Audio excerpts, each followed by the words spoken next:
Dahil lang araw kami naghahanap ng mangga at mabuti na lang dito si Kumaring Hazel at eto na nga, kachat ko na yung nagpo-order sa akin ng mangga at eto na nga, dali-dali kong kukunin talaga sa labasan dahil hindi daw niya alam yung bahay namin o di ba yung katanghaliang tapat.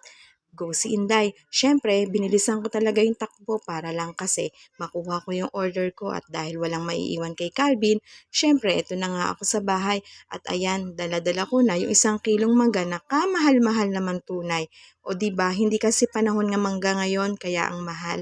Siyempre, eto na nga, pagdating ni Kuya, inumpisahan ko na talagang magbalat at eto, at in-slice ko na rin talaga. Siyempre, nilagyan ko na talaga ng asin, ng betchin. Wow, betchin.